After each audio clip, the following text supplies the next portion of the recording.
François Bonneville. Pouvez-vous vous présenter succinctement? Succinctement, j'ai 53 ans. J'habite une petite commune du Jura qui s'appelle Orgelet, dans le Jura. Je suis premier adjoint de la commune, mais plus pour longtemps parce que les élections municipales ont fait qu'on a perdu les élections. Donc je suis encore premier adjoint pendant une quinzaine de jours. Et je dirige une petite entreprise de services Internet qui s'appelle Aricia, qui est installée à Orgelet depuis une vingtaine d'années. Alors, je me suis intéressé à l'hydroélectricité parce qu'à Orgelet, on est proche du barrage de Vouglan. Donc, le barrage de Vouglan se trouve à une quinzaine de kilomètres d'Orgelet. C'est la troisième retenue de France. Et je suis également président de l'association de sauvegarde du patrimoine historique d'Orgelet et de sa région. Et le barrage de Vouglan faisant partie du patrimoine historique, vu qu'il a fêté son 50e anniversaire l'an dernier, je me suis un petit peu attaché à comprendre un petit peu les enjeux de l'hydroélectricité et de m'intéresser à ce sujet. Et parmi les nombreux centres d'intérêt qu'il y a dans l'hydroélectricité, il y a un sujet d'actualité qui est le fait que la communauté économique européenne souhaite obliger la France à céder un certain nombre de concessions à l'heure actuelle maintenues, possédées par EDF, à des entreprises privées.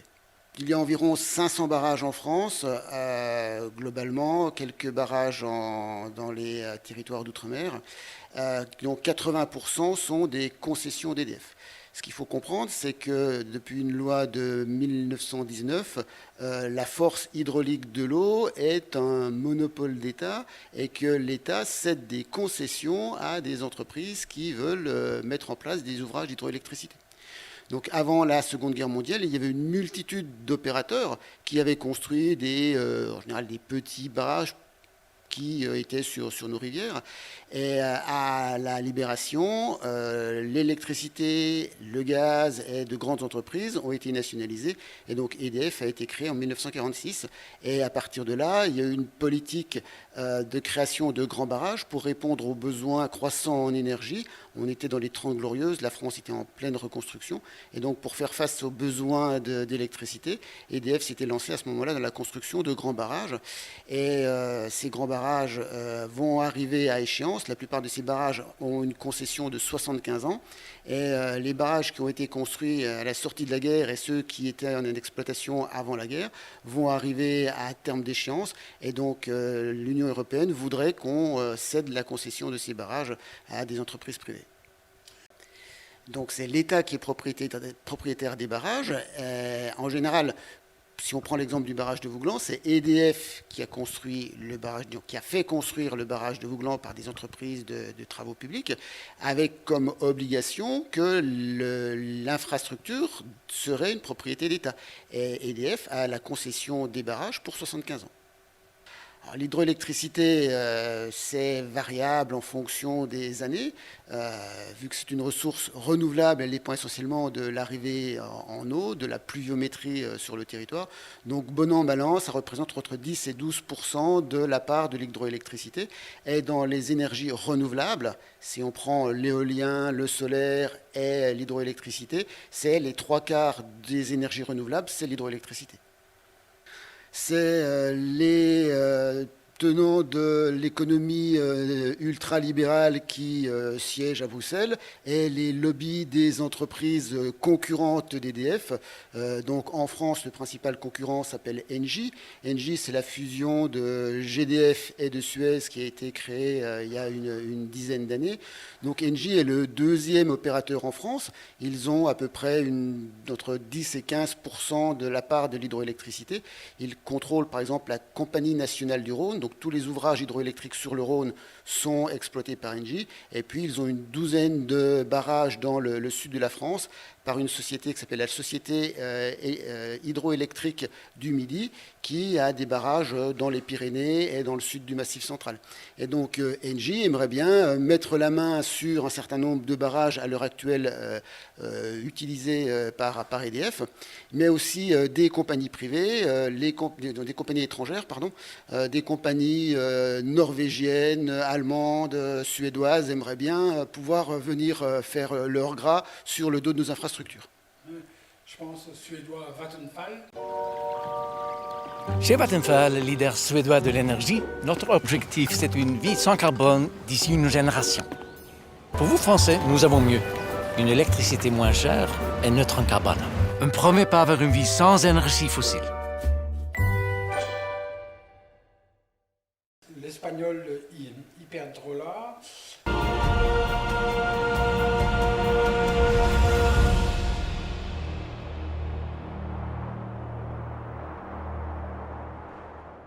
Reconocidos como líder eólico mundial.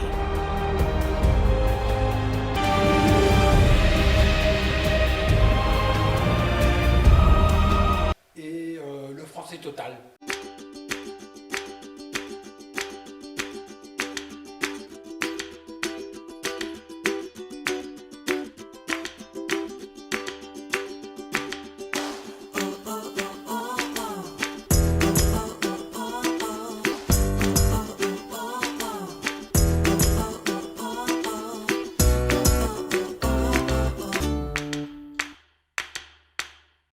Alors, le français Total, oui. Alors on se demande pourquoi Total ferait bien mieux de s'occuper de mettre un petit peu de vert dans leur politique carbone. Mais bon, voilà, ils font du greenwashing par rapport à ça, essentiellement. Mais ils se rendent bien compte aussi que l'hydroélectricité, c'est une grosse machine à cash. Parce que ce qu'il faut comprendre, c'est qu'avec nos impôts, pendant des dizaines d'années, on a construit ces grandes infrastructures. Ces grandes infrastructures, maintenant, elles sont complètement amorties. Et le coût d'exploitation d'une centrale hydroélectrique par rapport à son entretien, c'est vraiment rien. Et donc, ça dégage beaucoup, beaucoup de bénéfices. Avant de parler des conséquences, il serait peut-être intéressant de parler des enjeux qu'il y a. Et connaissant les enjeux, on va mieux comprendre les conséquences. En fait, un barrage hydroélectrique, il n'est pas là que pour faire de l'électricité. Il répond à une multitude d'enjeux. Donc, le premier, certes, c'est fabriquer de l'hydroélectricité, mais le premier enjeu de ce genre d'infrastructure, c'est la sûreté. Ce sont des ouvrages qui sont dangereux par nature. La catastrophe de Fréjus mal passée dans les années 60 a bien montré qu'il fallait être très vigilant sur ce genre d'infrastructure. Le deuxième enjeu, il est environnemental, c'est-à-dire qu'on joue avec de l'eau, avec le cours d'une rivière. Donc en amont et surtout en aval, un barrage est fait aussi pour réguler la rivière. Le barrage de Vouglan, par exemple, a été notamment construit pour réguler le cours de la rivière d'Ain, qui est une rivière relativement capricieuse, avec des étiages très faibles en été. Donc le barrage sert de réserve d'eau pour alimenter la rivière en été. Et en hiver et en automne, c'est une rivière tumultueuse qui peut amener des fortes crues. Donc les barrages sont aussi là pour écrêter des crues. Le deuxième enjeu qu'il y a, c'est que les barrages, ce sont des formidables réserves d'énergie.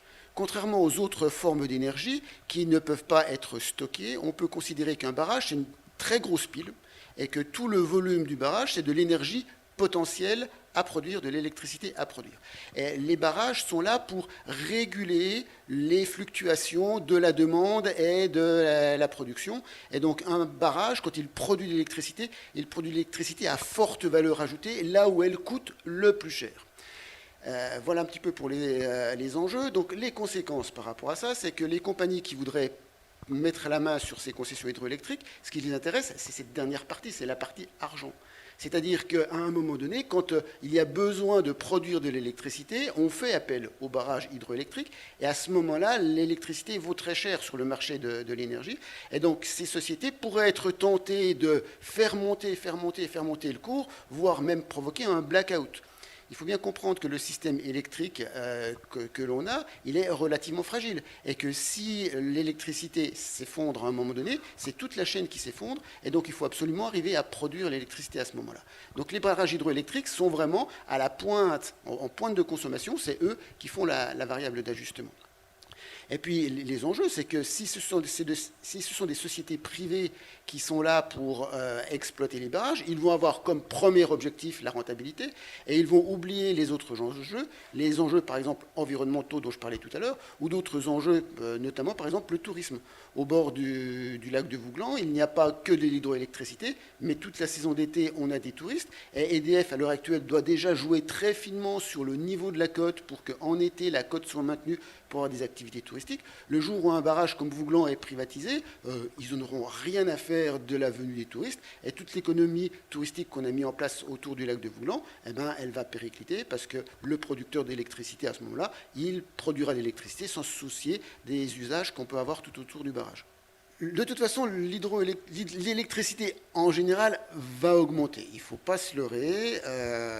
L'électricité va augmenter, surtout que si jamais on veut avoir de plus en plus d'énergie renouvelable, l'énergie renouvelable est nettement plus chère que les autres énergies. Si on veut réduire un petit peu notre part de nucléaire, voilà, ça coûtera de toute façon plus cher. Mais les gens qui veulent récupérer les concessions hydrauliques, ce qu'ils veulent, c'est maximiser leurs profits. Et l'hydroélectricité, son gros intérêt, c'est que ça se déclenche en quelques minutes. Contrairement aux autres centrales électriques nucléaires ou thermiques qui mettent des heures, voire des jours pour être mises en production, l'hydroélectricité, elle se commande sur un simple claquement de doigts. Si on prend l'exemple du barrage de Vouglan, le barrage de Vouglan, il est contrôlé à distance depuis un centre de dispatching de Lyon qui peut déclencher la production d'électricité en quelques minutes. Elle est indépendante, une fois qu'on a stocké l'eau, des contraintes environnementales, contrairement au solaire ou contrairement à l'éolien, qui sont, eux, dépendants des contraintes météo. L'hydroélectricité, quand on a rempli le barrage, elle est disponible tout de suite. Donc c'est une énergie propre, c'est une énergie maintenant peu chère parce que les infrastructures ont été amorties, et facile d'emploi et qu'on peut utiliser au moment où le coût de l'électricité vaut le plus. Il ne faut pas forcément raisonner dans le Jura où voilà, donc le réseau français est complètement interconnecté, il est même interconnecté au niveau européen. Donc les éoliennes, elles soient dans le Jura ou en Bourgogne ou en Lorraine, et je dirais peu importe, c'est comme les barrages. Peu importe où ils soient placés, ils sont reliés au réseau.